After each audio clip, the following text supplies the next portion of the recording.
And we can do the Hulk Hogan and Randy Savage handshake if that's what we need to do it. I want to see that.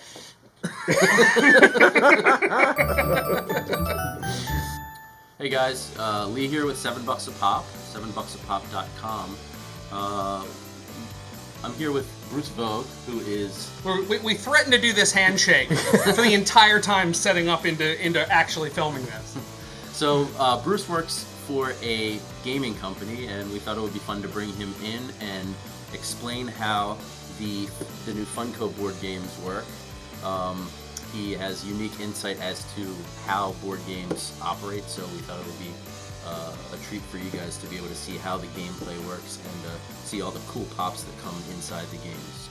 So I'm going to do one little bit of sales I have to do beyond telling you about these fantastic games. I also have a board game podcast, the Party Gamecast, featuring the Party Gamecast, a podcast about party games and games you take to parties, though that is not necessarily... This is a bit more of a strategy game that we have here today. But working for a board game company means I was at Gen Con 2019 when this came out, and it was a big deal. You weren't allowed to just buy this game.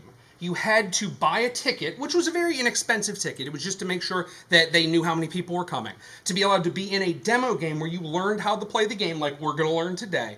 And then you would be allowed to buy up to one of the big collections of 4 characters and 2 of the smaller collections of 2 characters. I believe these come out sometime, I think like mid-October, early to mid-October. But we are before early to mid-October because we managed to get them at Gen Con like good Funko collectors do.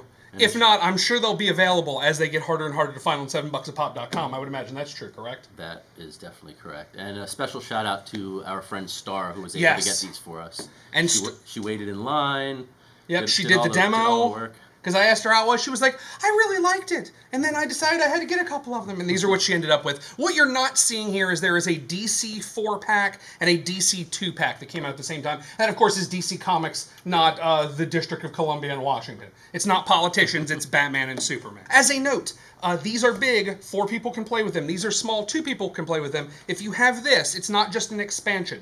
If you have this, you can play with 2 people right out of the box. Why are they making board games? Why is this a thing they're doing? Are the board games even going to be any good? Is this just, and I hate this phrase, but I heard it, is this a cash grab? Right. What they did was they bought one of the premier board game designers in the country, a company named Forrest Prusian, who for years has been making licensed board games. They made the Jaws game that you can currently get. They made the Trapper Keeper game. They made the Bob Ross Art of Chill. So they know how to make licensed games. The people working on these are real, professional, gifted, talented designers. So if you are a game designer, being a part of Funko is an absolute dream because now you get to take your designs that you put so much hard work in and have just the coolest toys on earth with them. And let's take a look at these real quick.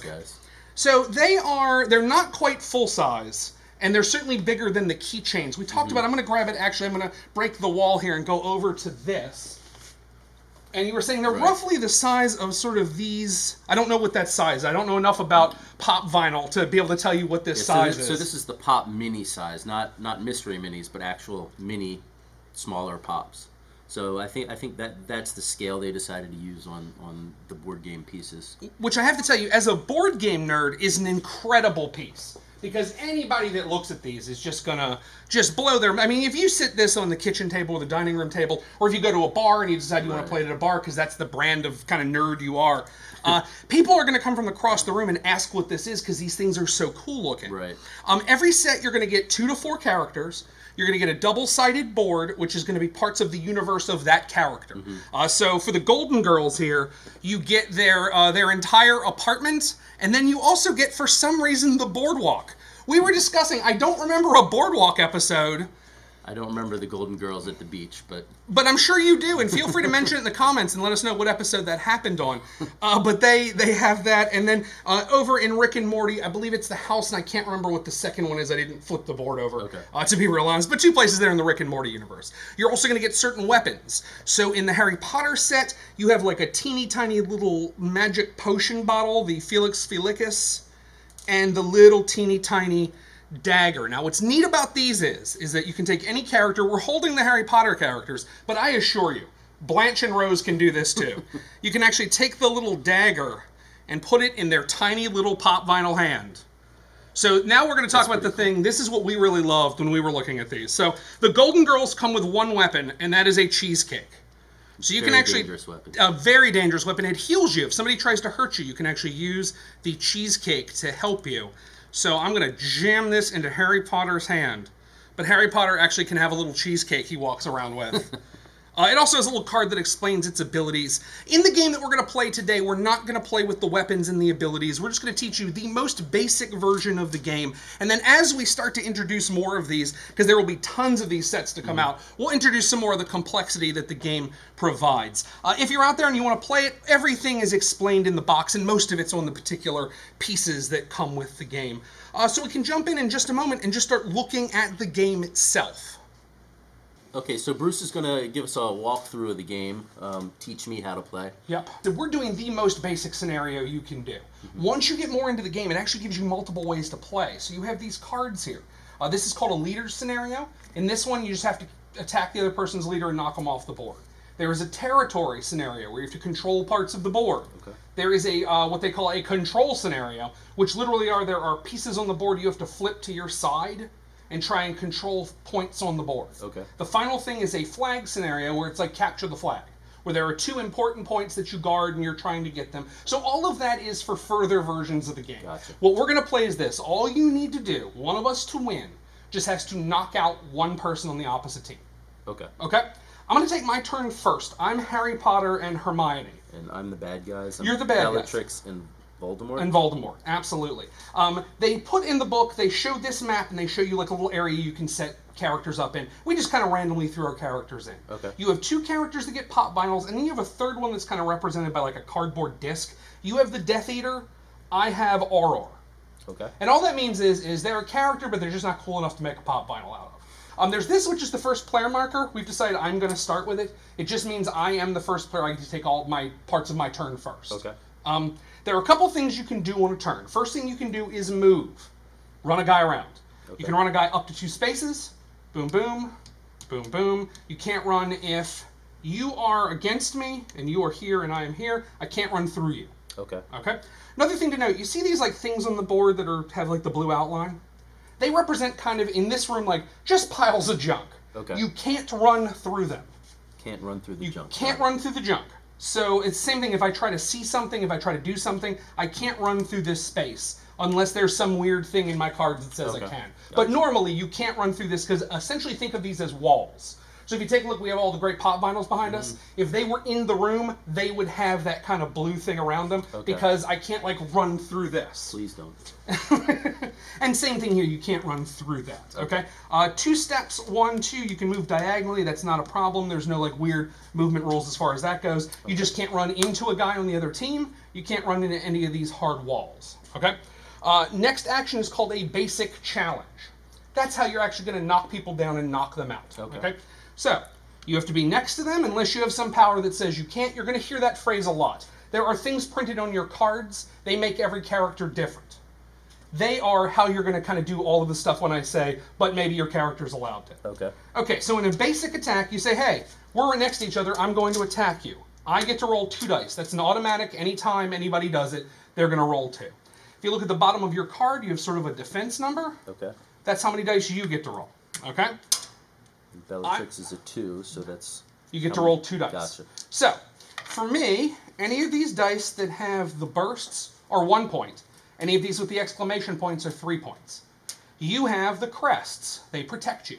Okay. They're worth 1 point. Exclamation points are worth 3 points. Okay. Whoever rolls higher wins the battle. Okay? So I'm going to roll my 2. You roll your 2. I'm looking for bursts. You're looking for shields. You got 2 bursts. Because you're looking for shields, you have a 0. I have 1 burst and 1 shield because I'm looking for bursts. I got 1 point. I would knock you down. Okay. You're not out, but you're down. Okay. Okay? So that's how a challenge works. Anytime you see the word challenge, it's going to be some sort of a dice rolling thing. Okay, now when you get knocked down, can you get back up if I were to say... As a matter of fact, you absolutely can. Okay. There are a couple things that happen. If you're knocked down and then I come attack you again, that is how I knock you out. That is important because remember, that's how you win this scenario. Or, if you can get another one of your characters next to them, your character can spend part of their turn to pick the other person up off the ground. Okay. Every turn you're going to get to do 2 things. Movement is one of them.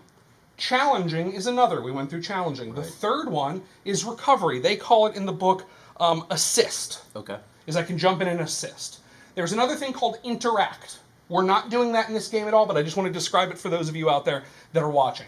That's anytime you sort of interact in a video game, it's sort of one of those things that's covered by a button. Where it's like, if you hit this button, you can climb this thing, or grab this thing, or move this thing, or throw that thing. That's kind of how interact works in this game. So you have move, you have challenge, you have assist, and you have interact. Gotcha. Okay? The other things you have are special actions. One is use item. Once again, we're not playing with items, so don't even worry about that. I just want you to know it can happen. The last thing are the stuff on your cards. Okay? So we're going to go to your cards real quick. Mm-hmm. If you look in the bottom right corner, you have some colors. Your colors are...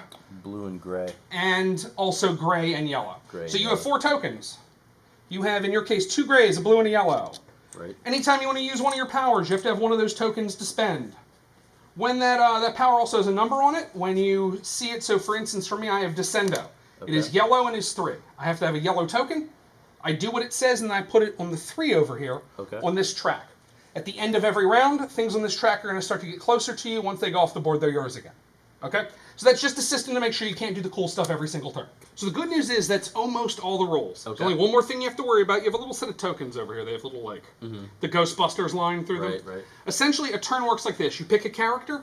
You do 2 actions with that character. Of all the actions I described, that's moving them, that is attacking, that's choosing to do a challenge, that is assisting. If someone's on the ground, you can pick them up, or that's one of your special actions.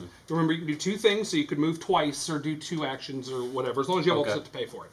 Once you're done, you're going to take one of these, you're going to put it on that character. That says to both you and me, you cannot use that character again for the rest of this round. Okay. Once you've used each of your 3 characters, the round is over, and then we do a couple of things, okay? So these are just here markers to let you know what you're doing, okay? So I'm going to start the game because I'm the first player. Wait, before you start, I got to ask a question. Yep. These things are really cool looking. So these things are sweet. These are points. Okay. There are versions of the game where all you do is go around and collect points, and the most points wins. That is also another version that's in those cards that we had. I do think they're cool. That's why I wanted all this stuff here. Yeah. We are kind of not playing with some of the cool toys, just so that we can learn the basic game. But the points and the weapons and all that stuff are really neat and are going to be a lot of fun once you kind of get the basic game down. But yeah, part of it is you can run around and grab points. The most points wins after a certain number of rounds. So that's kind of neat. Yeah. So we're going to jump in. I'm going to start with Harry Potter. Okay. So this is who I'm working with. I have Harry Potter's things he can do. Okay. I have Protego. Pick an ally Harry can see within 3 squares. Okay? So if you take a look, if Harry looks around, 1, 2, 3 squares, he can't see past this junk bin. He can't. But who he can see is Hermione. Right. So what I'm going to do is I have a card that says Protego. I can take this card and I can give it to her. What that now means is this increases the character's defense by 2. Okay. So now she has more protection when you come to hurt her, okay? So that was my first action with Harry Potter. My second action is I'm just going to run in battle like a fool. Okay. 1, 2, and then I take one of my tokens and I put it on Harry. Okay. Harry is done and he won't get to play until the next round. It is now your turn. Okay. You can pick any one of your 3 characters that you're going to do stuff with. All right, I'm going to use Voldemort. Okay, so Voldemort has all the different things he can do. So Fiend Fire. Range 2, challenge 6. So I can challenge someone within 6 spaces? Is that... Okay, so there's a range 2. You can challenge somebody within 2 spaces, but you get to roll 6 dice when you do it. One thing I also want to point out that I forgot to do. Protego is a yellow ability. So I take one of my yellow tokens and I put it on the 1 because there's a 1 there. Okay. So, yeah, if you can get closer, you can attack me with 6 dice. Okay. And I think I will go with Apungo. Okay. An ally Voldemort can see that is within 4 squares may do a basic action. So I would do... I don't have a little card for that. Okay, so your basic actions are, and these are the ones that count, a move, a basic challenge, which is a challenge with just 2 dice, or assisting a character that's down. So you could use that to move her or the Death Eater forward. So I'm going to use it to move Bellatrix forward. Okay. And then he's done, right? Okay, so you used your first action, which was Opungo. And then I can move him forward. He had to use yellow to do it. Okay. And it was a yellow 2. So that goes on 2. That goes on 2. And now he still has another action. Okay, so I'm going to move him forward as well. And you're going to move him forward 2 spaces as well. Yes. Okay, so now you're going to put the thing on him, and he is done. I have Hermione and Aurora. I'm going to move Aurora, although it's fun to move the Funko Pops. And it tells you literally what he can do. Also, this helps you with the basic actions. Move, challenge, assist. They're all written on the character. This tells you your basic actions. Okay. So with him, he just has a defense of 2. 1, 2. I can't get him close enough to attack. This all just looks like trouble to me. That's the problem. I'm going to go 1, I'm allowed to move diagonally. 2, I'm going to hide here because I'm on the other side of this big wall of garbage. Okay. So you can't see me. And that uses Auror. It's now your turn. Okay, so I'm going to use Bellatrix. Okay. Okay, so Mors Mordor. That sounds right. Place Bellatrix on the one of your cooldown track. Okay, so this is called your cooldown track. Okay. So you would put her on the one space of your cooldown track. Uh-huh. You can use this while knocked down, so that doesn't help me out. No, essentially what that does is if she's in trouble, you can use that spell to get her out of trouble, so she can't get knocked out. Okay. She can get knocked down. So I'm not gonna use any of her things. I'm just gonna move her twice. Is that? That's perfectly fine.